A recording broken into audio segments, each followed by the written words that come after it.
Doctor Luis de la Calle, muy buenas noches, ¿cómo estás? Jaime, buenas noches, ¿cómo estás? Te agradezco mucho que hayas venido. Con mucho gusto. Tienes una larga experiencia en cuestiones de comercio exterior.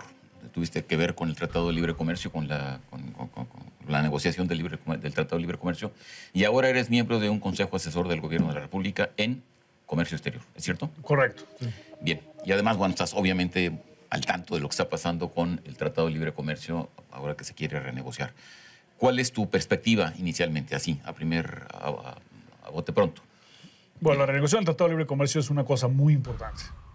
La negociación fue muy importante hace 25 años, impactó a todo el mundo. Lo que hagamos o dejemos de hacer con Estados Unidos y Canadá ahora en 2017 va a impactar también al resto del mundo, porque Estados Unidos es un país muy importante y México y Canadá son sus principales socios comerciales, sus principales mercados. Desde mi punto de vista, no tiene sentido hacer una negociación que no sea ambiciosa. O sea, no hay problemas muy serios entre México, Estados Unidos y Canadá. Bueno, el problema muy serio se llama Donald Trump. Donald Trump, pero digamos en materia comercial, ¿no? Con respecto al flujo de comercio que tenemos, hay algunos problemas importantes, pero Pero ahí son la pocos. queja de Trump es justamente la balanza comercial deficitaria para Estados El Unidos. problema de esa visión de Donald Trump es que no permite una negociación. Porque si Donald Trump piensa que Estados Unidos ha perdido en el Tratado de Libre Comercio y que México ha ganado, entonces requiere una negociación para corregir ese desequilibrio. Pero eso no es cierto. Estados Unidos, México y Canadá han visto sus volúmenes de comercio e inversión en los tres países incrementarse, sus niveles de empleo también, por más de que se diga lo contrario. Y Estados Unidos en ningún contexto ha perdido con México en el TLC. Ahora, el problema no es que si tiene o no tiene la razón Trump, sino el problema es cómo se le convence o qué fuerzas pueden efectivamente hacerlo caer en otro tipo de razonamiento. Bueno, Estados ¿no? Unidos para poder negociar tiene que la Casa Blanca cumplir con su propia ley y la ley implica consultas con el Congreso de Estados Unidos. Entonces ahora están en un proceso de consultas para definir los objetivos de negociación. Y lo más importante es que esos objetivos de negociación, que probablemente estén listos en el mes de junio y se empiece a negociar en julio, sean congruentes con los objetivos de México y Canadá.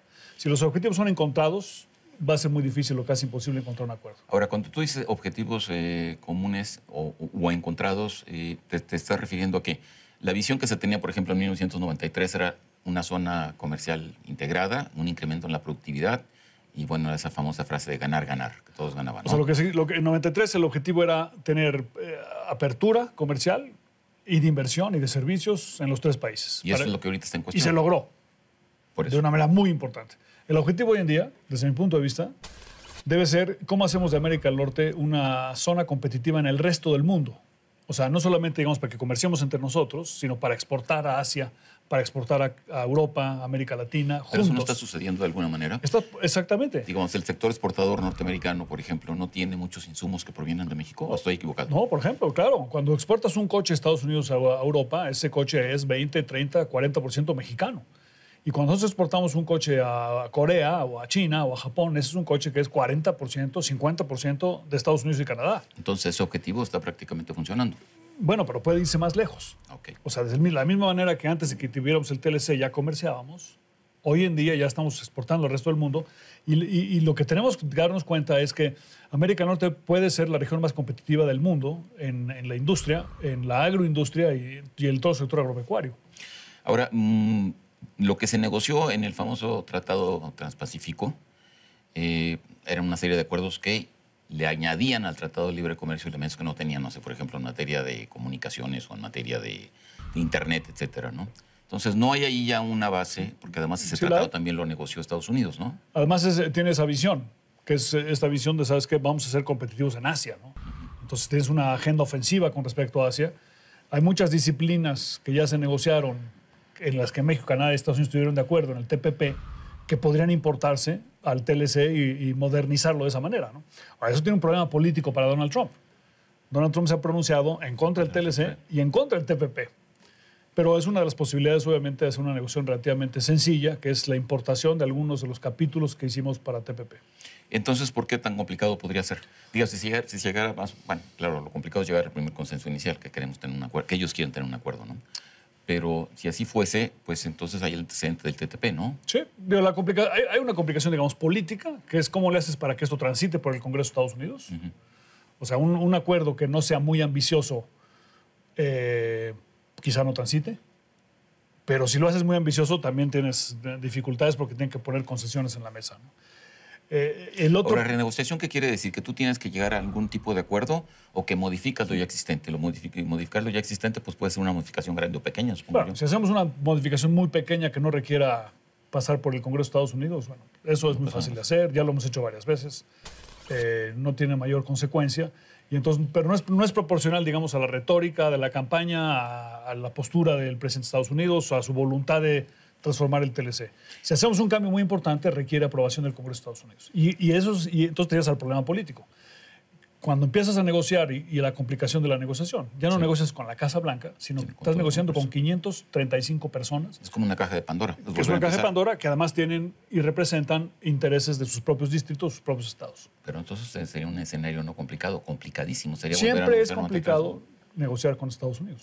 Y México y Canadá, que son sus principales socios comerciales, implican una negociación más compleja de lo normal. Por eso es poco probable que puedas hacerla en pocos meses y que puedas estar listo para aprobarla a finales de este año. Ah, ¿tú lo consideras poco probable?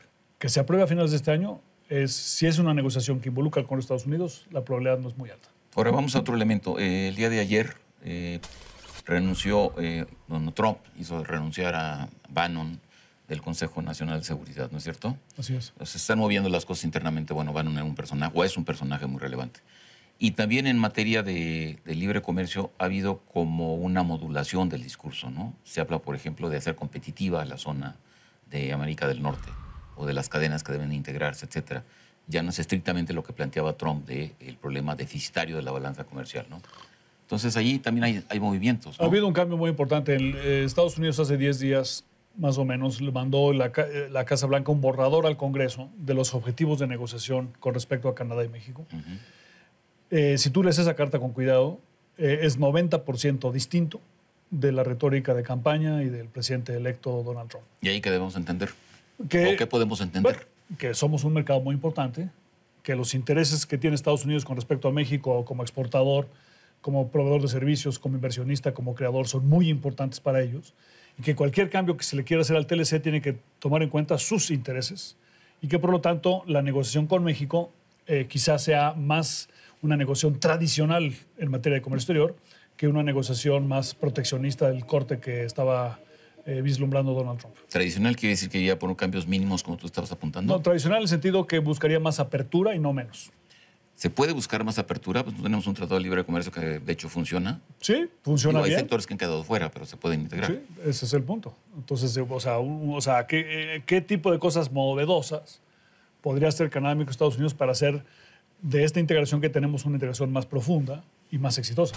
Ahora vamos a una visión más de largo plazo y estratégica, digamos. Cuando se planteó el Tratado de Libre Comercio, que lo planteó el gobierno de Salinas de Gortari, fue un giro radical, ¿no? Frente, además, a lo que estaba pasando en Europa en ese momento. Y frente a la historia mexicana. Y frente a la historia mexicana. Estados Unidos dejó de ser el gran adversario para ser el socio, ¿no? Y nosotros viceversa, se suponía. Y esto se viene a zarandear con Trump, ¿no? De repente lo que nosotros pensábamos buscar un acuerdo de larguísimo plazo y además con intereses comunes. Y permanente. Es zarandeado. Entonces, naturalmente se empieza a plantear la necesidad de la famosa diversificación de México y plantea un problema estratégico de fondo a final de cuentas. O realmente vamos a seguir integrados en esta zona, o México va a buscar una diversificación a mediano y largo plazo. Es que hay que buscar ambos. Parece contradictorio, ¿no? Diversificarse e integrarse más con Estados Unidos. Pero no son contradictorios. O sea, México no tiene opción por su geografía, por el tamaño de la economía de Estados Unidos, por el nivel de integración que ya tenemos, más que hacer más con Estados Unidos. El inverso también es cierto. Estados Unidos no puede ser competitivo hoy en día sin México y sin Canadá. Pero eso no quiere decir que no busques diversificarte. Y tienes que diversificar 2, 3 cosas. Sí, lo hemos buscado, pero ha sido imposible, ¿no? 80% es para allá el comercio. Sí, y Canadá lleva décadas tratando de hacerlo y no bajan de 80%. Pero tienes que tomar en cuenta que lo que importa en economía no es la diversificación en promedio, sino la diversificación en el margen, es decir, para las fluctuaciones. O sea, si baja o sube Estados Unidos 10, 15, 20%, si tú puedes compensar eso 10 o 20% con respecto a otros países del mundo, la respuesta es sí. De hecho, Las compañías mexicanas que son exitosas en Estados Unidos acaban diversificándose porque acaban siendo exitosas también en Europa y en Asia. Entonces, lo que tenemos que hacer ahora, digamos, es diversificar nuestras exportaciones, por supuesto, diversificar nuestras importaciones, también es muy importante, y diversificar los flujos de inversión. Porque eso es lo que nos va a hacer un país más sólido, más atractivo. Me dijiste antes de empezar el programa que uno de los riesgos es que México, en respuesta a un fracaso en la negociación con Estados Unidos, se vuelva proteccionista. México tiene una historia de proteccionismo muy larga, ¿no? Muy larguísima. Larguísima. Hemos sido excepcionalmente en los últimos años un país relativamente abierto, pero históricamente hemos sido un país muy cerrado. Y el proteccionismo en México no nos ha ayudado ni política, ni económicamente, ni en términos de desarrollo humano. Ahora, si gana López Obrador, me queda claro ese será el camino, pero ¿por qué si no gana López Obrador sería de todas maneras un... Porque si Estados Unidos se vuelve proteccionista, se vuelve muy difícil defender la apertura comercial en México. O sea, si el principal país que ha sido el principal promotor en la historia del mundo con el Reino Unido le dice no al libre comercio, va a ser más difícil que nosotros le digamos que sí al libre comercio. Ahora, yo creo que hay que verlo un poco al revés. Es una gran oportunidad para México de venderse en el mundo como un país abierto. Y entonces, lo primero que tiene que hacer México al inicio de esta negociación es anunciar al presidente de la República, México va a permanecer como una economía abierta, independientemente del resultado de la negociación con Estados Unidos. Ahora, y con esto terminamos, una de las paradojas de esta situación es que mientras Trump tiene un discurso proteccionista, China está abanderando ahora un discurso... el mundo de cabeza. El mundo de cabeza, exactamente. O sea, aquí tienes a México tratando de convencer a un gobierno republicano de que el libre comercio es bueno para ellos. Y el chino está de acuerdo. La pregunta es eso y se nos acaba el tiempo, 1 minuto y medio. La relación con China. Si China emerge como está emergiendo, como el defensor, digamos, del libre comercio, ¿México qué?